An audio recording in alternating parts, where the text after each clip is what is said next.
విజయనగరం జిల్లా అభివృద్ధిపై రాష్ట్ర ప్రభుత్వం ప్రత్యేక దృష్టి సారించినట్లు హోంమంత్రి వంగల్పూడి అనిత తెలిపారు. విజయనగరంలో నిర్వహించిన జిల్లా అభివృద్ధి సమీక్షా కమిటీ సమావేశంలో ఈమె పాల్గొన్నారు. సాగునీటి ప్రాజెక్టులు, మౌలిక సదుపాయాలు, విద్య, వైద్యం వంటి కీలక రంగాలపై అధికారులకు దిశానిర్దేశం చేశారు. జిల్లాను అన్ని రంగాల్లో ముందంజలో నిలిపే లక్ష్యంతో అభివృద్ధి ప్రణాళికలను వేగవంతం చేస్తున్నట్లు వెల్లడించారు. అన్ని శాఖలు సమన్వయంతో పనిచేసి ప్రజా సమస్యల పరిష్కారానికి ప్రాధాన్యం ఇవ్వాలని ఆదేశించారు. ముఖ్యమంత్రి గారు చాలా ప్రెస్టీజియస్ గా తీసుకొని జలధార కార్యక్రమం ద్వారా వచ్చిన ప్రతి ఒక్క నీటి బొట్టుని కూడా ఒడిసి పట్టుకోవాలి. దానికి సంబంధించి భూగర్భ జలాలని పెంచాలి.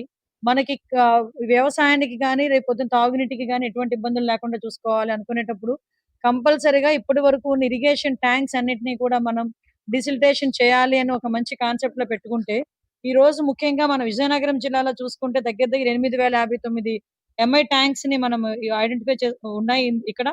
దాంట్లో దగ్గర దగ్గర మనకి చూసుకుంటే ట్యాంక్స్ అన్నిట్లో 6,446 ట్యాంక్స్ శాంక్షన్ అయింది. శాంక్షన్ అయిన వీటిలో కూడా 6,424 ట్యాంక్స్ కంప్లీట్ కూడా చేసుకోవడం జరిగింది. ఇవే కాకుండా ఛానల్స్ కూడా చూసుకుంటే 2,549 ఛానల్స్ కూడా శాంక్షన్ చేసుకోవడం, వాటిని కంప్లీట్ చేయడం కూడా జరిగింది. జలధార కార్యక్రమాన్ని గౌరవ ముఖ్యమంత్రి గారు